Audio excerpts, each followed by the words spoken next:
Welcome to Meroitic Language, Scripts, and Texts of Ancient Nubia. Meroitic is the name of a language which has been attested since the early 2nd millennium BCE. It's the language used in the ancient territory of Nubia, which is equivalent to the northern part of the modern country of Sudan. It was already attested as I said, in the 2nd millennium BCE.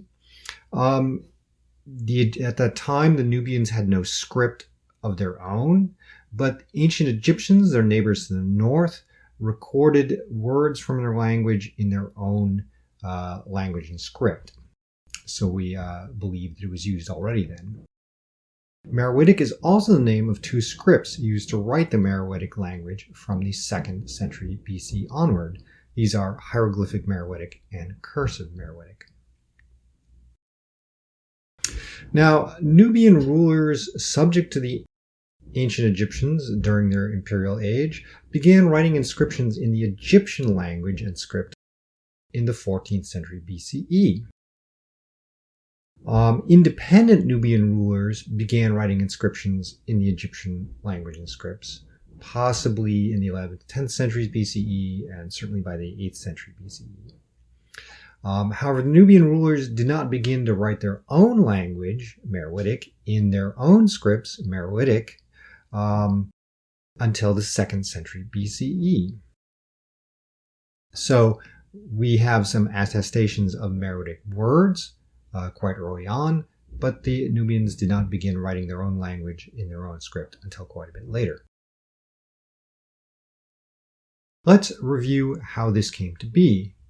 In the 3rd and early 2nd millennium BCE, Egypt occupied a territory largely synonymous with the modern country of Egypt.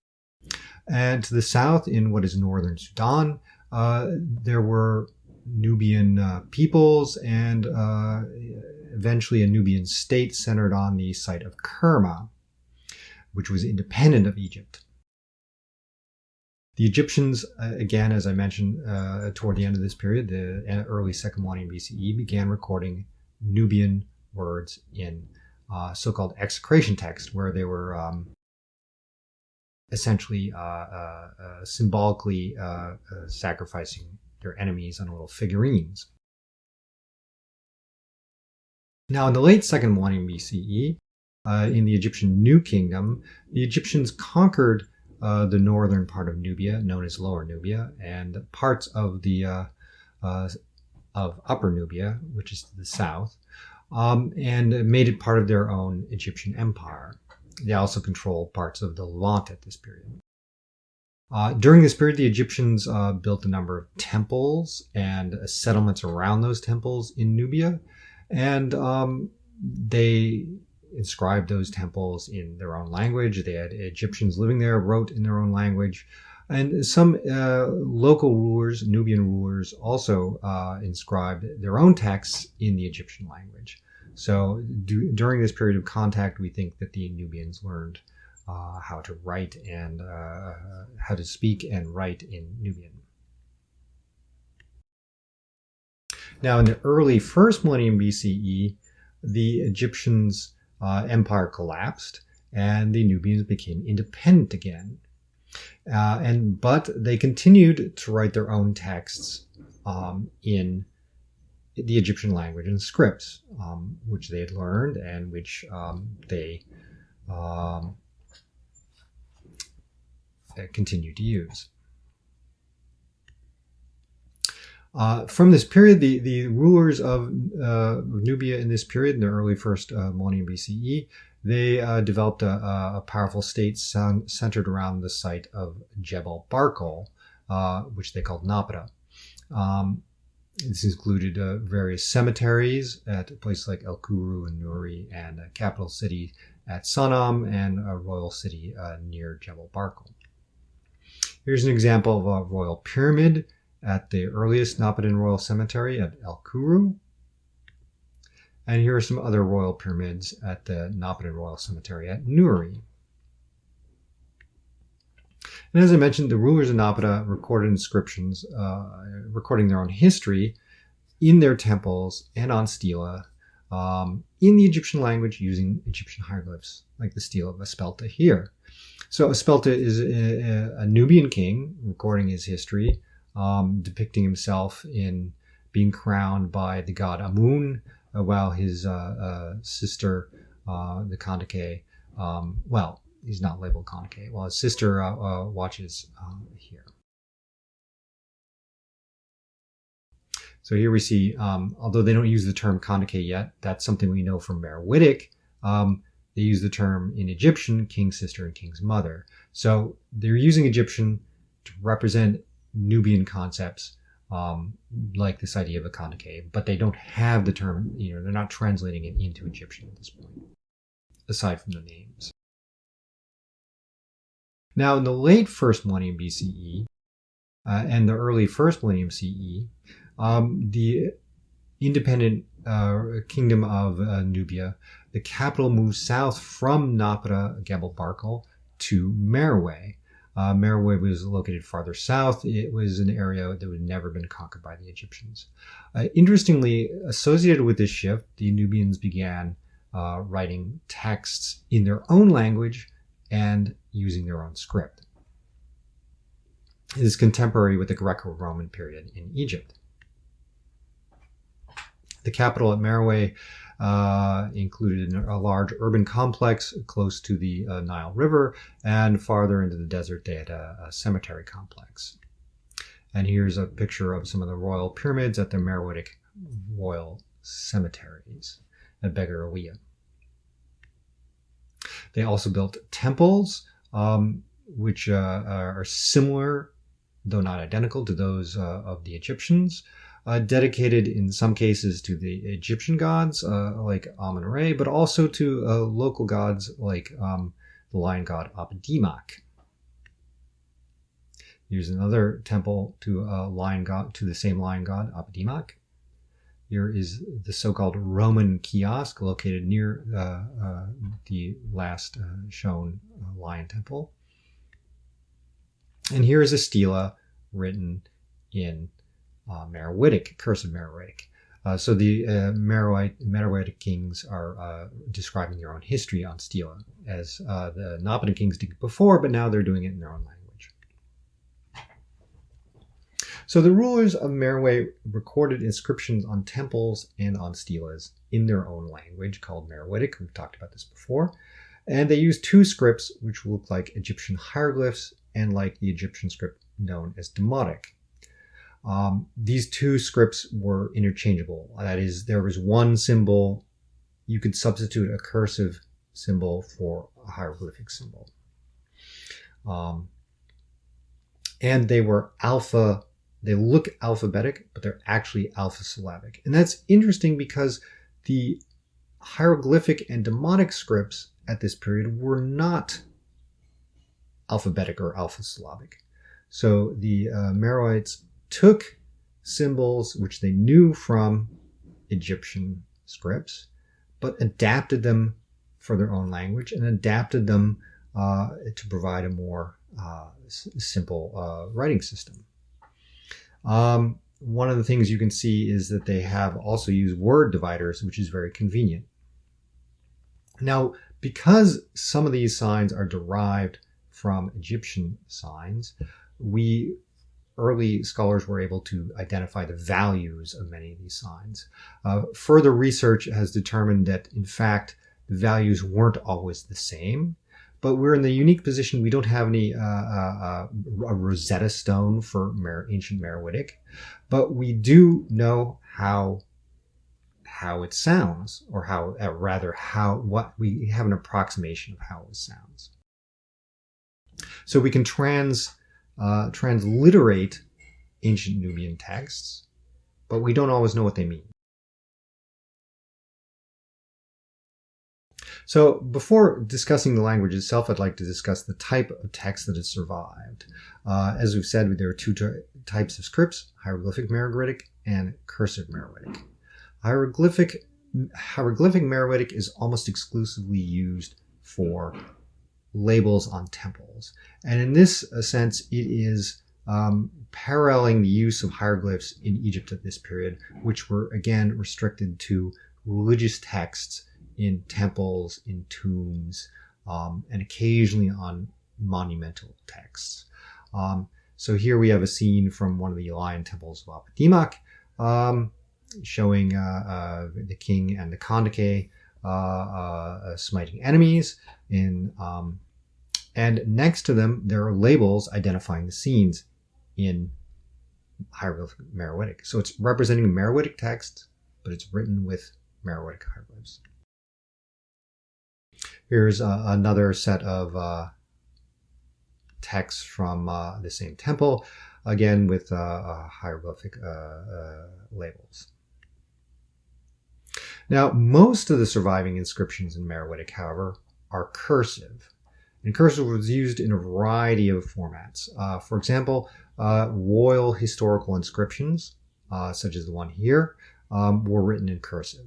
And this is very different from the Egyptian usage because in Egypt, royal inscriptions were largely written in formal hieroglyphs, whereas in Meroitic they used the more cursive form. So they're different from the Egyptian tradition here. Here are some more stela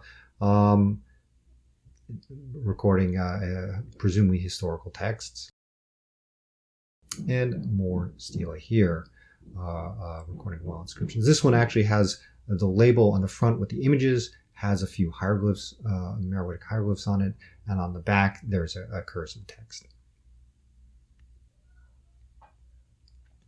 The vast majority of surviving Meroitic texts are funerary inscriptions. These are the Nubians had inscriptions next to their tombs identifying the tomb owners, the people buried there, and they also had offering tables, which were often inscribed for the deceased individual, showing the offerings, where offerings were presented to the deceased. And these are all written in cursive Meroitic. Here are some more funerary stela and offering tables. And here is another funerary stela and aerial view of the cemetery from which it was found. We're still there are ongoing excavations in the Sudan are revealing still more texts. And finally, we have several, no, I think about around 1,500, maybe 1,000 ostraca written in Meroitic. These were probably daily, sort of documentary texts. We don't have many or any papyri with Meroitic written on them. The climate of Sudan is slightly damper than the climate of Egypt, and as a result, the papyri simply has not survived in the numbers that they have in Egypt. So we don't have the large corpus of papyri from the Meroitic area that we do from Egypt, assuming that they used papyri in large quantities. We also don't have any literary texts, which normally would have been written on papyri. So as you see, we have very few documentary texts. We have lots of monumental texts. This sort of shapes what we know about Meroitic. Now, let's talk a little bit about the Meroitic, about the Meroitic scripts a bit more. As we need to distinguish between transliteration and pronunciation. When we transcribe a Meroitic inscription, we give a single consonantal, or in some cases vowel sign, but we know it was pronounced very differently.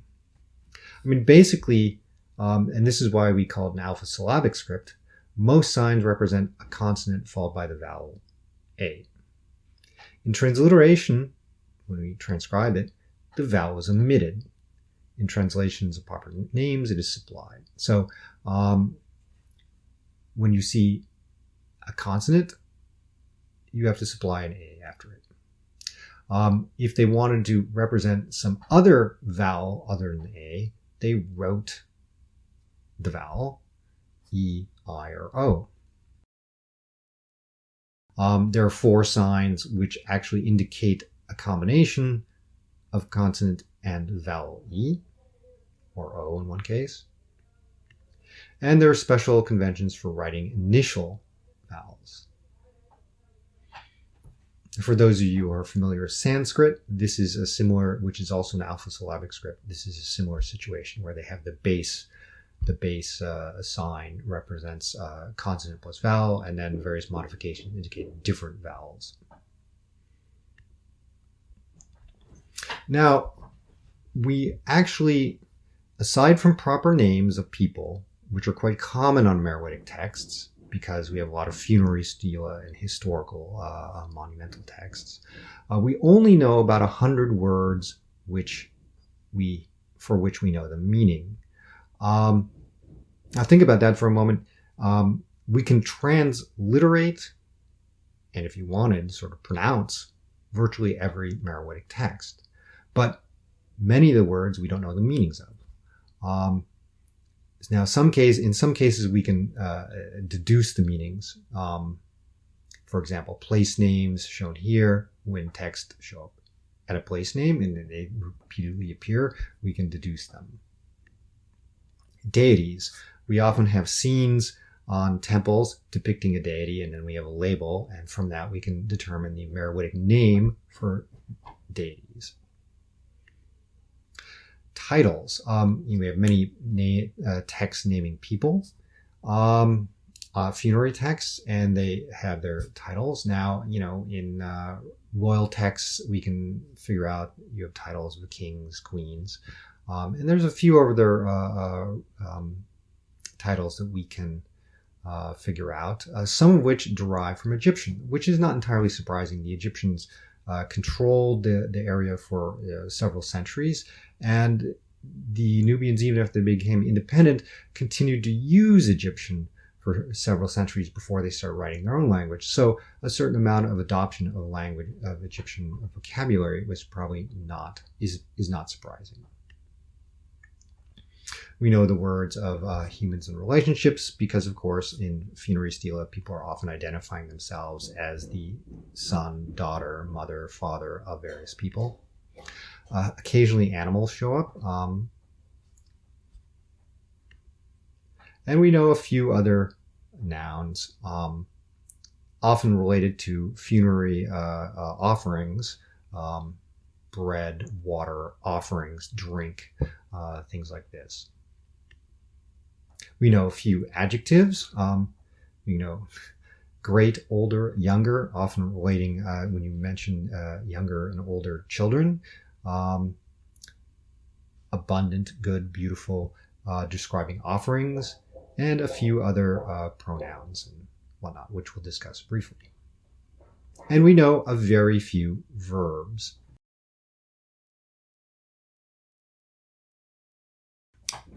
Now, based on this, because we have these texts and because we can transcribe them, we then, or transliterate them, I should say, we can actually deduce a lot about the nature of the Meroitic language. And also we conveniently have the word dividers, as you know. So we can say with some confidence that Meroitic appears to be an SOV language. That is, the subject comes first in the sentence, then the objects, and finally the verb at the end. It's also an agglutinative language. The role of a noun or word in a sentence is indicated by various suffixes which come after the noun. And verbs also use a variety of prefixes and suffixes, although this verbal system is poorly understood. For example, nouns, if you wish to say the or a man, you would stick a determinant on the end of the noun, el, li, or leb, depending on whether it's singular or plural. Proper nouns don't require determinants, like in English. Nouns can be stuck opposite each other, meaning equating them. So we have examples like Amarenus, the ruler, the Kanake, which could be the ruler and the Kanake, or just the ruler, comma, the Kanake. Adjectives follow their nouns, which looks like opposition, but you have to know that they're adjectives. And adjectives can also serve as nouns by the addition of a determinant. The great, one. The small, one. You just add an article, which to some extent is common in other languages. There are a variety of genitives which stick together nouns. Some of which, look like opposition, some of which are indicated with a suffix s, and some of which are indicated with a suffix o. And then we have the combined suffix os or yos. We have other suffixes which act like prepositions. They indicate where, that something is being used to indicate a location. We have a vocative suffix, which indicates that we're addressing someone. Since we have many funerary texts, we often address gods or the deceased individual. Here are some more postposition suffixes that, again, act like prepositions. We have compound prepositions involving nouns. And we have a few pronouns that we can identify. Because, when they refer to a person and then later on they refer to him or her in a funerary text, we can figure out that this is probably a pronoun referring back to the people before. We have a presentative, which is a kind of existential sentence using a suffix. It's not a verb form. It acts like to be, is, this is, etc. It can be used with other nouns. And then finally, we can talk a little bit about the verbal system. As we said, it's subject, object, verb. The verbal system, the verb at the end can be modified by a prefix. The verb itself is called a radical. And then you have a number of suffixes indicating the object and other things. So, of course, you have if there's a noun, a subject and an object, it'll come first, and then you have the verb, but then they have all these markers indicating, it's referring back to the noun that just came before. We only know, as we've said, about 9 verbs. And, usually you have and we don't know exactly how all these prefixes and suffixes. One thing we do know is the suffix when a verb refers back to an object, preceding object, it has a sort of suffix to indicate that it is referring back to it. So distinguishing the suffix, subject from the object. Now, based on all of this grammatical information that we can derive from our texts, even though many of them are not fully translated, we can identify its relationship to other languages. As you may have gathered, or for those of you who know ancient Egyptian, it's clearly not related to ancient Egyptian, which is a verb generally, which is either a verb, subject, object, or a subject, verb, object word order. The Meroitic structure, subject, object, verb, is, however, common to other languages in this area known as Nilo-Saharan. In the medieval period, another Nilo-Saharan language, Old Nubian, was spoken in the same area. Meroitic is, however, not immediately ancestral to Old Nubian. I mean, they're both related to each other. They're related to some branch of, they're both part of the same branch of Nilo-Saharan, but they are not the same. One does not evolve into another. So in the Meroitic language, in the medieval period, new languages replaced the old Meroitic language. And of course, they were written in a new script, but that's a different story. So hopefully this is you have learned something about the Meroitic languages of ancient Nubia, and enjoy.